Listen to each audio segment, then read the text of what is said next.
Hey, how's it going there? Troy with Big BB LLC. I'm here to talk about something that I think if you go to a range or if you run a range as an RSO or even an owner of a range, one thing that you should have knowledge of, at least in the very basic form, is some form of first aid. I know I teach a emergency first aid course, and we sell these books right here. These books are great. Not only can they teach you, some basic fundamentals, but they also teach you about certain medical supplies and even where to get them. So I reached out to one of the companies and had them make me a gun range specific first aid kit. That way, if anything happens here, I'll be able to deal with it. And so I kind of wanted to go through it since it arrived and show you what all comes with it and get you guys thinking about, hey, you know what? I might need a first aid kit for this or that, right? So this one, like I said, I've built this one specific for a gun range. The one that you have in your vehicle may not have the same stuff as this because you're not going to be treating the same kind of injuries. Some of the stuff you will be treating will be the same. Some of the stuff will not be. You just got to kind of pack a first aid kit for whatever you're doing. Once again, this book comes in handy for all that. It's going to outline, life-saving as well as comfort items that you might want to put in your first aid kit. Now, one of the things I did buy extra, though, are these SAM splints, because if you haven't noticed in any of my other videos, the platform where I shoot off of is raised. So I went ahead and got some SAM splints because I didn't want to be without one in case somebody fell off of that raised platform and broke something. Now I'm better equipped to deal with it. Right? But here's the first aid kit. Comes in a nice little bag and everything. And the first thing you notice on the outside is a pair of trauma scissors. So that's cool. Now I can cut your clothes off. Ladies, look out. Got an outside patch here. Gloves. You got gloves. You got all these casualty care treatment cards and everything else that you're going to need. Even comes with the reference book. So when you get one of these, it's good to know where everything is, and more importantly, how to use it, right? So the first thing you should probably be doing is reading that reference card. And then you have, on this side, you have some chest seal. So if you get one of those sucking chest wounds, you're better equipped to deal with it. And you got a wound seal kit. Better known as like a quick clot bandage, stuff like that. So if you got a sucking chest wound, we're more apt to deal with that stuff.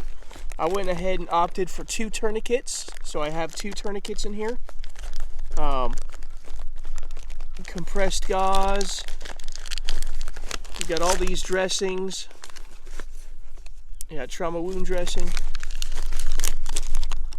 I got more quick clot gauze, saline solution. Now these things right here, when I learned, CPR and stuff like that, I didn't know these existed until I started going through these courses and started taking more precautions on injuries that may or may not occur on my range, just being prepared for the worst and hope for the best kind of thing. But what this is, if you're doing chest compressions and stuff like that, when you give your rescue breaths, this is a barrier between your mouth and theirs that you could actually put over their face and blow into. So that is kind of cool. I've been doing it the old-fashioned way before, and not always the most pleasant thing. I've never had anyone throw up in my mouth, but I've heard stories of people who were like rescuing drowned swimmers that had that happen, stuff like that. Fortunately, that has not happened to me yet. More gauze, triangular bandages. I mean, this thing comes with everything. Survival blanket. Now, a lot of people don't think about one of these. They're like, why do you need a survival blanket for a gunshot trauma? Well, if your life juice is spilling out all over the floor, you're going to get cold pretty quick, all right? So one of these blankets right here is actually going to help retain the warm, and it's actually part of how you deal with the shock. Bandages, stuff like that. What are these? Okay, tactical burn dressing. So burn dressing, use on all thermal burn injuries, suitable for use on white phosphorus. So this is the good stuff, all right? So one of the good things I'm going to be doing is, one, I'm going to be learning where all this stuff is, and two, if there's anything in here I don't know how to use, I'm going to learn how to use that.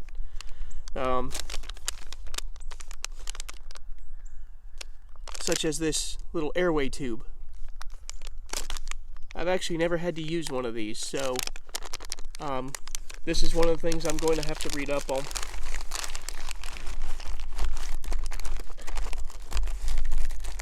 Band-aids, razor blades, even a Sharpie in case you need to write any information on that tourniquet that you know you're supposed to write. Time and date that you placed it on there, stuff like that. In the Marine Corps, we used to teach people to put a T on their forehead to signify this person has a tourniquet on. Stuff like that. So going through there, and like I said, I was just coming on here to basic talk this. I just got this in, so I'm going to have to do some rearranging. That way I can find it quick. And then I'm going to have to do some learning on some stuff because, once again, while I know a lot of stuff, I am not an expert on anything. So there's stuff in here that I've dealt with before. There's some stuff in there like that airway tube that I've never had to do or deal with before. So that's the kind of stuff I'm talking about. Find that stuff, learn how to use it just in case. And if you're an RSO and you run a range, you might want to have one of these on hand and know how to use it. Having one on hand and not knowing how to use the stuff inside it is pretty worthless. Knowing how to use it, not having one on hand is equally worthless. All right. And like I said, if you ever needed to take an emergency first aid course, like I said, it's very basic, but I got a book here. It tells you about medical supplies. It tells you very basic stuff on how to use it, rescue breaths, CPR, life-saving tips, sucking chest wound stuff. It teaches you all that stuff. There are more advanced courses out there. Hopefully plan on getting into a few of them. More knowledge is better in this realm. And currently I do not even offer CPR cards. I hope to plan to do that one day as a CPR trainer. However, like I tell a lot of people in my class, if that's you on the ground, do you really want to wait on somebody that has a card, or would you rather somebody that knows how to do it but doesn't have a card try to save your life right then and there? All right, so that card isn't, yeah, it's nice, but it's not what I would consider, worth the wait if I really needed resuscitation now. I'm trying to put that lightly. But anyway, so that's what came in, and I just wanted to show you, go over some stuff, and hopefully get your brain juices thinking, hey, maybe I need a first aid kit at my range, or maybe I need a first aid kit in my vehicle, or in my house, or whatever. And like I said, you're going to build them different. For example, I have a diabetic living in my house. That means in my home kit, I have little candies and sugar tablets and stuff like that, so when her sugars get off balance, you can give her one of them and hopefully right side it before something bad happens. Knowing the signs of what to look for to know her sugar's getting bad, that's pretty good information. All right. Knowing the signs of shock and how to treat it, that's very good information, especially if you're going to be dealing with something traumatic. I think a good source for this would be like your EMTs. stuff like that. They deal with a lot of trauma all the time. They probably have some tricks and tips and stuff that I've never heard of. So I'll be reaching out to some of them, hopefully to gain some more knowledge, stuff like that. Anyway, this video went a little longer than I wanted to. Shoot straight, stay safe. We'll see y'all later.